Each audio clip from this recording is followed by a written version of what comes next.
সুপ্রিয় শিক্ষার্থীবৃন্দ, technique easy এডুকেশনের পক্ষ থেকে তোমাদের সকলকে স্বাগতম। আশা করি তোমরা সকলেই ভালো আছো। তো আজ আমি 2022 সালের এসএসসি পরীক্ষায় অংশগ্রহণকারী শিক্ষার্থীদের অ্যাসাইনমেন্ট নিয়ে আলোচনা করব। আজকে বাংলাদেশ ও বিশ্ব পরিচয়, এটা দ্বিতীয় সপ্তাহের অ্যাসাইনমেন্ট, তবে বাংলাদেশ বিশ্ব পরিচয় এটা প্রথম অ্যাসাইনমেন্ট দেওয়া হয়েছে। সেই অ্যাসাইনমেন্টটা কিভাবে লিখবো, আমরা কোন কোন বিষয়গুলোকে উপস্থাপন করব, সেই বিষয়গুলো নিয়ে আজকে আমি আমার সম্পূর্ণ ক্লাসে এই বিষয়গুলো কথা বলবো। তো দেখো, তোমরা 22 সালে এই এসএসসি পরীক্ষা দিবা, কিন্তু কথা হচ্ছে যে কোভিডকালীন কারণে তোমাদের স্কুল সহ সকল শিক্ষা প্রতিষ্ঠানই বন্ধ রয়েছে, যে কারণে স্বাভাবিকভাবে ক্লাস নেওয়া সম্ভব হচ্ছে না।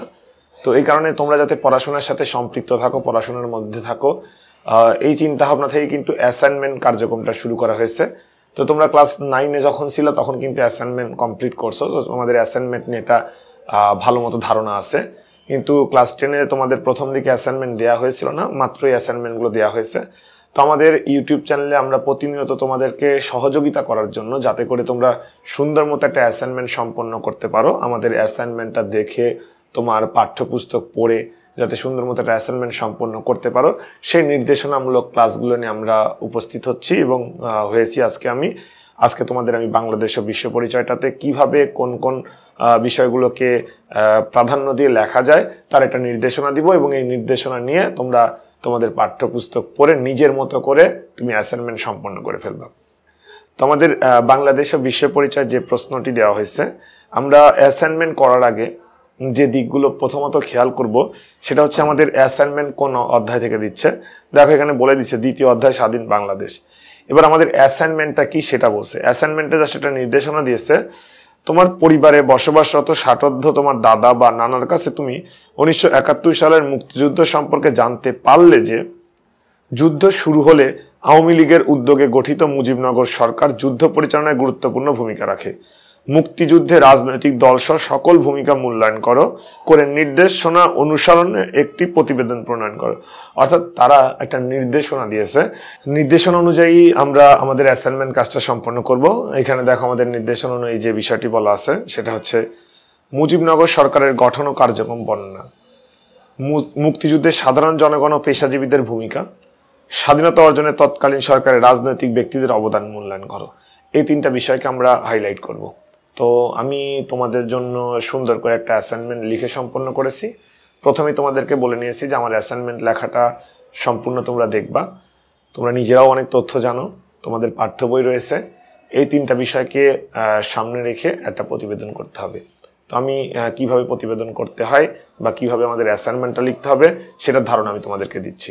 প্রথমে আমরা একটা সূচনা বা ভূমিকা বা একটা স্টার্টিং দিতে পারি, যে কোনোভাবে একটা প্রারম্ভিকতা শুরু করতে পারি। আর আমরা যখন একটা অ্যাসাইনমেন্ট লেখা শুরু করব, আমরা যে বিষয়টার উপর লিখতেছি ওই ঘটনাটাকে গুরুত্ব দিয়ে বা আমাদের অ্যাসাইনমেন্টের পুরোটাতে যে বিষয়টা থাকতেছে সেই কথাটা কিন্তু আমরা এখানে সুন্দর মতো ব্যাখ্যা করব। স্বাধীনতা যুদ্ধ বাঙালি জাতির গৌরবের অধ্যায়। এই যুদ্ধে জয়লাভের মাধ্যমে আমরা ফিরে পাই আমাদের স্বাধীনতা। যুদ্ধে জয়লাভ একক প্রচেষ্টা নয়, সম্মিলিত প্রচেষ্টার মাধ্যমে আমরা স্বাধীনতা অর্জন করতে সক্ষম হই। স্বাধীনতা আন্দোলনে রাজনৈতিক নেতৃবৃন্দ সহ রাজনৈতিক দলের ভূমিকা রয়েছে। শেখ মুজিবুর রহমানের সম্মোহনী নেতৃত্ব, বিভিন্ন রাজনৈতিক দলের ঐকান্তিক প্রচেষ্টায় এবং বাঙালি জাতির ঐক্যবদ্ধ আন্দোলন স্বাধীনতা অর্জনে সহায়ক ভূমিকা পালন করে। তো আমরা এইভাবে, এই কথাটাই যে বলতে হবে এমনটা না, আমাদের এইভাবে কিন্তু আমরা কথাটাকে শুরু করতে পারি। এইভাবে আমরা শুরু করব। স্বাধীনতা আন্দোলনে মুজিবনগর সরকারের ভূমিকা। আমাদের মুজিবনগর সরকার সম্পর্কে বলবো। স্বাধীনতা আন্দোলনের অন্যতম বাহন হলো সম্মোহনী নেতৃত্ব ও দলীয় প্রচেষ্টা। আওয়ামী লীগের প্রচেষ্টা 1970 সালে নির্বাচিত প্রতিনিধিদের নিয়ে গঠন করা হয় মুজিবনগর সরকার। নিম্নে মুজিবনগর সরকারের সকল বিষয়সমূহ তুলে ধরা হলো। আমরা এখানে মুজিবনগর সরকার সম্পর্কে বিস্তারিত ব্যাখ্যামূলক আলোচনা করতে পারবো। মুজিবনগর সরকার গঠন। 1971 সালের 10 এপ্রিল মুজিবনগর সরকার গঠন করা হয়। 1970 সালের সাধারণ নির্বাচনে নির্বাচিত সদস্যদের নিয়ে মুজিবনগর সরকার গঠন করা হয়। ওই দিনই আনুষ্ঠানিকভাবে ঘোষিত হয় বাংলাদেশের স্বাধীনতার ঘোষণা আদেশ। অর্থাৎ আমরা গঠন নিয়ে কিন্তু একটা কথা বলতেছি। শপথ গ্রহণ। 1971 সালে 10 এপ্রিল মুজিবনগর সরকার গঠন করা হলেও 17 এপ্রিল শপথ গ্রহণের দিন ধার্য করা হয়। শপথ গ্রহণের জন্য নির্ধারণ করা হয় মেহেরপুর জেলার বৈদ্যনাথতলার আমবাগানকে। পরবর্তীতে এই বৈদ্যনাথতলার নাম পরিবর্তন করে রাখা হয় মুজিবনগর। আমরা গঠন কাঠামো সম্পর্কে বলবো। গঠন কাঠামো মুজিবনগর স্বাধীন বাংলাদেশ সরকারের গঠন কাঠামো নিম্নে তুলে ধরালো। অর্থাৎ এই গঠন কাঠামোতে যে সকল ব্যক্তিবর্গ মুজিবনগর সরকারের ভূমিকা রেখেছিল আমরা সেই সকল ব্যক্তিবর্গের নাম কিন্তু এখানে উল্লেখ করতে পারবো। আমরা গঠন কাঠামোতে যে সকল ব্যক্তিদের ভূমিকা রয়েছে আমরা সেই সকল ব্যক্তিদের নাম এখানে তুলে ধরবো। রাষ্ট্রপতি ও সর্বাধিনায়ক বঙ্গবন্ধু শেখ মুজিবুর রহমান। 2 নম্বর উপরাষ্ট্রপতি বা অস্থায়ী রাষ্ট্রপতি সৈয়দ নজরুল ইসলাম। প্রধানমন্ত্রী তাজ উদ্দিন আহমদ। অর্থমন্ত্রী এম মনসুর আলী। স্বরাষ্ট্র ত্রাণ ও পুনর্বাসন মন্ত্রী এইচ.এম. কামরুজ্জামান। 6 নম্বর পররাষ্ট্র ও আইনমন্ত্রী খন্দকার মোশতাক আহমেদ। অধ্যাপক ইউসুফ আলী মুজিবনগর সরকারের সদস্যদের শপথ বাক্য পাঠ করান। দেখো আমাদের এখানে গঠন কাঠামোর কথা বলছে, আমরা সুন্দর মতো গঠন কাঠামো লিখে দিব। এটাকে আমরা শখ করেও লিখতে পারি বা আমি যেভাবে লিখছি সেভাবেও লিখতে পারো। যদিও গঠন কাঠামোর মধ্যে ইউসুফ আলীর নামটা নেই, তিনি যেহেতু শপথ বাক্য পাঠ করিয়েছিলেন তুমি সেখানে ইউসুফ আলীর নামটাও উল্লেখ করে দিতে পারো। উপদেষ্টা পরিষদ গঠন। স্বাধীন বাংলাদেশ সরকারকে উপদেশ ও পরামর্শ প্রদানের জন্য গঠন করা হয় উপদেষ্টা পরিষদ। মৌলানা আব্দুল হামিদ খান ভাসানী, অধ্যাপক মুজাফফর আহমেদ, কমরেড মনি সিং, শ্রী মনোরঞ্জন ধর সহ আরো অনেকে এই উপদেষ্টা পরিষদের সদস্য ছিলেন। আচ্ছা, মুজিবনগর সরকারের কার্যক্রম আমাদের কিন্তু কার্যক্রমটা জানতে চেয়েছে প্রশ্নে।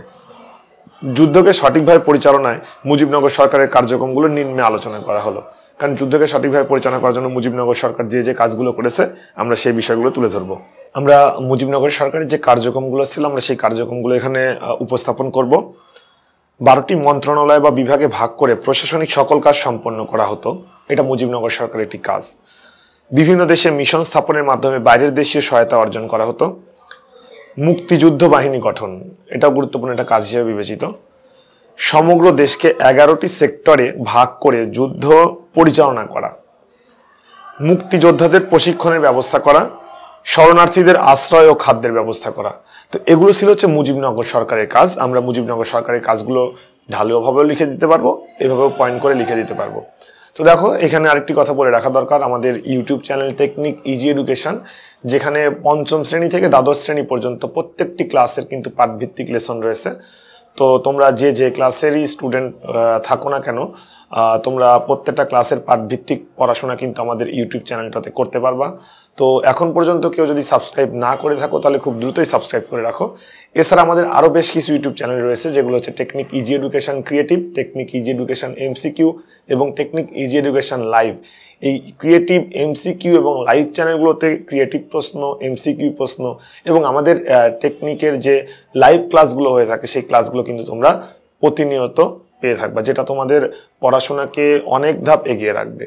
তো যদি সাবস্ক্রাইব করো সেক্ষেত্রে অবশ্যই তোমাদের ভালো এবং আমাদেরও কিন্তু খারাপ না, কারণ আমরা এতে উৎসাহিত হব এবং আরও নতুন নতুন ভিডিও বা ক্লাসগুলো নিয়ে আসতে আগ্রহী হব। মুক্তিযুদ্ধে সাধারণ জনগণ ও পেশাজীবীদের ভূমিকা, আমাদের কিন্তু প্রশ্নে সাধারণ জনগণ পেশাজীবীদের ভূমিকার কথা বলা হয়েছে। প্রথমে ছাত্র সমাজ, দেখো অনেকগুলো আছে, বলে দিচ্ছে যে কমপক্ষে চারটা অবদানের কথা বলতে বলছে। ছাত্র সমাজ, মুক্তিযুদ্ধে ছাত্র সমাজের ভূমিকা ছিল সবচেয়ে বেশি। ছাত্ররা 1948 থেকে 52 সালে সংগঠিত ভাষা আন্দোলন, 1962-63 সালে শিক্ষা কমিশনের বিরুদ্ধে আন্দোলন, 1968 সালে 11 দফা, 1969 সালের গণ আন্দোলনে অগ্রণী ভূমিকা পালন করে। এছাড়া 1971 সালের মুক্তিযুদ্ধ চলাকালীন সময় তাদের অংশগ্রহণ আমাদের স্বাধীনতা অর্জনে সহায়ক ভূমিকা পালন করেছিল। অর্থাৎ আমরা এখানে বিষয়টা এটা বলতে পারি যে একদম প্রথম থেকে শেষ মুহূর্ত পর্যন্ত আমাদের ছাত্র সমাজের ভূমিকাটা ছিল হচ্ছে চোখে পড়ার মতো। নারী সমাজের ভূমিকা, যুদ্ধে নারী সমাজের ভূমিকা ছিল অপরিসীম। তারা সরাসরি যুদ্ধে অংশগ্রহণের পাশাপাশি মুক্তিযোদ্ধাদের সহযোগিতা, আহত যোদ্ধাদের সেবা প্রদান, সংবাদ প্রচার করে মুক্তিযুদ্ধের সঠিক দিক নির্দেশনা প্রদান করেছে। আমরা নারীদের ভূমিকা এভাবে বলে দিব। পেশাজীবী, সাধারণত যারা বিভিন্ন পেশায় নিয়োজিত তাদের পেশাজীবী বলা হয়ে থাকে।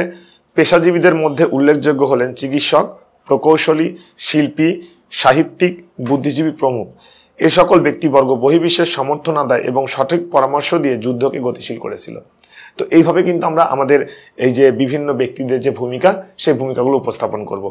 4 নম্বর জনসাধারণ, সাধারণ জনগণের সাহায্য সহযোগিতা ও স্বাধীনতার প্রতি ঐকান্তিক আকাঙ্ক্ষার ফলেই মাত্র 9 মাসের যুদ্ধে বাঙালির স্বাধীনতা অর্জন সম্ভব হয়েছিল। সাধারণ মানুষ মুক্তিযোদ্ধাদের আশ্রয় প্রদান, তথ্য প্রদান, খাবার ও ঔষধ সরবরাহ করে সহায়তা করেছেন। এছাড়া শিল্পী, সাহিত্যিক, বুদ্ধিজীবী, বিভিন্ন গণমাধ্যম, রাজনৈতিক নেতৃবৃন্দ যুদ্ধে সহায়তা প্রদান করার কারণে আমরা যুদ্ধে জয়লাভ করতে পারি। তো দেখো, কমপক্ষে 4টা কিন্তু আমাদেরকে নির্দেশনাও বলে দেওয়া হয়েছে যে ভালো একটা অ্যাসাইনমেন্ট সম্পন্ন করার জন্য আমাদের 4টা অবদানের কথা কিন্তু উল্লেখ করতে হবে। আমরা কিন্তু 4টা অবদান উল্লেখ করে ফেলছি, 4টা করলেই হয়ে যাবে, এর চেয়ে বেশি দরকার নেই। রাজনৈতিক ব্যক্তিদের অবদান, আমাদের কিন্তু একটা পয়েন্টে রাজনৈতিক যে সকল ব্যক্তিবর্গ আমাদের যুদ্ধের সময় ভূমিকা রেখেছিলেন তাদের কথা জানতে চাওয়া হয়েছে। আমরা এখানে রাজনৈতিক ব্যক্তিদের অবদান সম্পর্কে বলবো। প্রথমত আমরা শেখ মুজিবুর রহমানের কথা বলবো। স্বাধীনতা আন্দোলনের মূল নেতৃত্ব দানকারী ব্যক্তি ছিলেন শেখ মুজিবুর রহমান। তিনি 1948 সালে ছাত্রলীগ প্রতিষ্ঠা, 1949 সালে আওয়ামী মুসলিম লীগ প্রতিষ্ঠা, 1954 সালে যুক্তফ্রন্ট গঠন, 1958 সালে সামরিক শাসন বিরোধী আন্দোলন, 1966 সালে 6 দফা কর্মসূচি, 1969 সালের গণ অভ্যুত্থান এবং 70 সালে আওয়ামী লীগের নির্বাচনে বিপুল ভোটে জয়লাভ করেন। এগুলো কিন্তু প্রত্যেকটা শেখ মুজিবুর রহমানের যে সামনে থেকে যে আন্দোলনগুলো অংশগ্রহণ করেছে সেগুলোর কথা বলে নিলাম। পরবর্তীতে তার নেতৃত্বে আমরা আমাদের স্বাধীনতা অর্জন করতে পারি। তাহলে রাজনৈতিক ব্যক্তির মধ্যে আমরা শেখ মুজিবুর রহমানের কথা বললাম, তো আমাদেরকে 4 জনের কথা বলতে বলা হয়েছে। আমরা আরো যে সকল রাজনৈতিক ব্যক্তিবর্গ রয়েছে আমরা তাদের কথাগুলো এখানে নিয়ে আসবো। সৈয়দ নজরুল ইসলাম। সৈয়দ নজরুল ইসলাম ছিলেন আওয়ামী লীগের অন্যতম শীর্ষ নেতা। তিনি মুজিবনগর সরকারের উপরাষ্ট্রপতি ছিলেন। তিনি মুক্তিযুদ্ধের একজন অন্যতম সংগঠক ও পরিচালক ছিলেন। তাজউদ্দিন আহমেদ, আওয়ামী লীগের সাধারণ সম্পাদক ছিলেন তাজউদ্দিন আহমদ। তিনি মুজিবনগর সরকারের প্রধানমন্ত্রী ছিলেন। শেখ মুজিবুর রহমানের অনুপস্থিতিতে তিনি সফল নেতৃত্ব প্রদান করেন। বাংলাদেশের মুক্তিযুদ্ধের ইতিহাসে তার নাম গভীরভাবে যুক্ত। অর্থাৎ আমরা যদি যুদ্ধের কথা বলি, শেখ মুজিবুর রহমানের নেতৃত্বের পরেই আমরা কিন্তু তাজউদ্দিন আহমেদের নেতৃত্বের কথাটা কিন্তু আমাদের ইতিহাস স্মরণ করে রেখেছে। এইচ.এম. কামরুজ্জামান। কামরুজ্জামান আওয়ামী লীগের একজন শীর্ষ নেতা। তিনি যুদ্ধের সময় শরণার্থীদের ত্রাণ সংগ্রহ, ত্রাণ বিতরণে ও শরণার্থীদের পুনর্বাসনে ভূমিকা রেখেছেন। তাহলে দেখো, আমরা 4 জন রাজনীতিবিদের নাম কিন্তু, বা 4 জন রাজনীতিবিদ কিভাবে আমাদের যুদ্ধে সাহায্য সহযোগিতা করেছে বা অবদান রাখছে সেটা কিন্তু আমরা বললাম। এবার পরিশেষে বলা যায় যে দীর্ঘ 24 বছরের সংগ্রামে সকল শ্রেণীর মানুষের অংশগ্রহণ, রাজনৈতিক নেতাদের অক্লান্ত পরিশ্রম এবং শেখ মুজিবুর রহমানের সম্মোহনী নেতৃত্বে আমরা আমাদের স্বাধীনতা অর্জন করতে সক্ষম হই। তো এর মাধ্যমে আমাদের অ্যাসাইনমেন্টটা শেষ করব। তো তোমাদের প্রথমেও একটা কথা বলে রেখেছি যে অ্যাসাইনমেন্টটা লেখার সময় আমাদের ক্লাসটি সম্পূর্ণ দেখে তোমার নিজের পাঠ্যপুস্তকের সহায়তা নিয়ে তুমি নিজে থেকে লিখবা। আসলে অ্যাসাইনমেন্টটা তোমাদের কাছে সম্পন্ন করে দেওয়ার একটাই উদ্দেশ্য, যাতে করে কোন বিষয়গুলোকে হাইলাইট করতে হবে, কোন বিষয়গুলোকে উপস্থাপন করতে হবে, কোন টপিকগুলো আসবে, এটা সম্পর্কে সুন্দর একটা সুস্পষ্ট ধারণা দেওয়ার জন্য।